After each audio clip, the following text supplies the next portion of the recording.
exclusive chat on ET now that we're getting you with Parth Jindal, the Managing Director of JSW Paints, as the company has acquired AkzoNobel. So let's go across and listen into that conversation.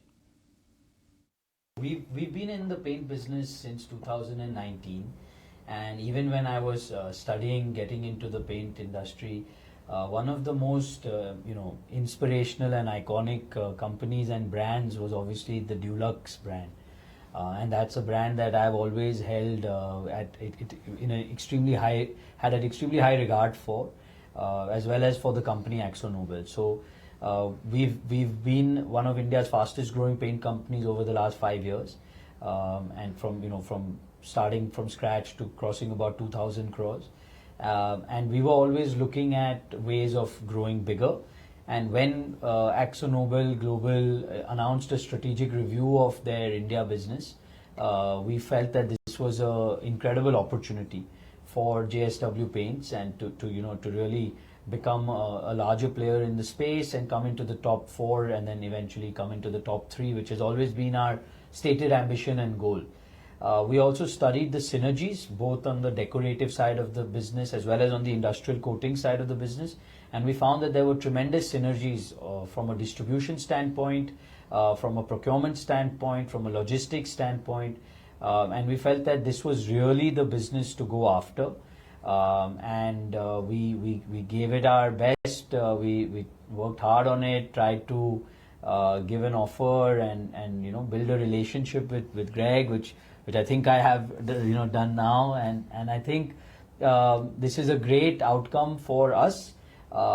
It's a great outcome for the employees of AkzoNobel India who come into the JSW family, and with this we really have a shot at coming into the top 3 players in the space. Right. Now turning to you, Greg, Dulux has been a brand for a very long time in India. It's a household name. So when did this idea about selling the stake come about? What drove that decision? Dulux is a wonderful brand in India and everywhere else around the world. We're very proud of it.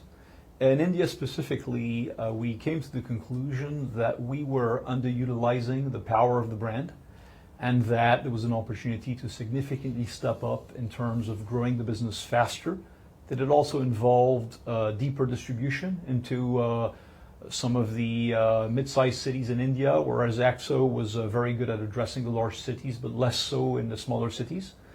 And we came to the conclusion that we needed a partner for it. And as we explored different scenarios, we came to the conclusion that not only was JSW the right owner for the deco business, so for the Dulux brand in India, but also was the right partner for the coating businesses, which they are acquiring, but for which we remain the technology provider under a royalty agreement.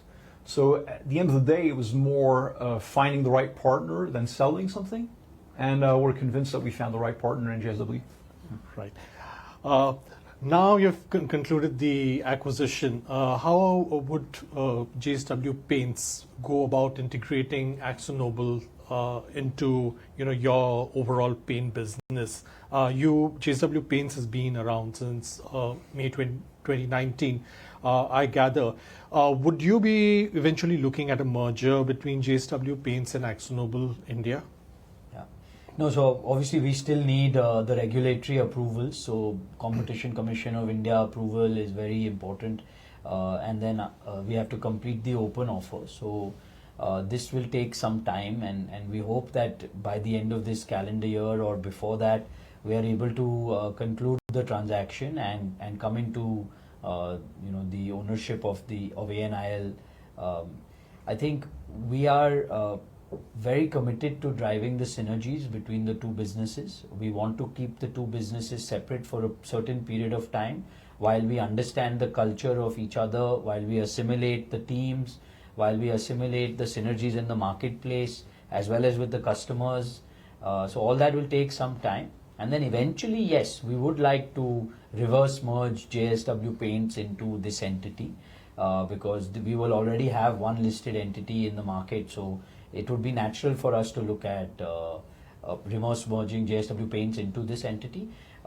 We don't have a specific time period by which this will happen, but the first step will be to get in, which we need a lot of approvals for.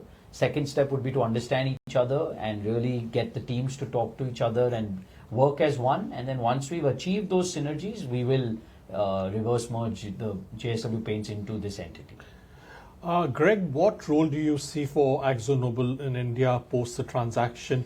Now, you have said that you will continue to be a tech partner to JSW Paints, and significantly ahead of the transaction, the AkzoNobel had acquired the powder coating business, from the Indian subsidiary, and I think also the industrial coatings.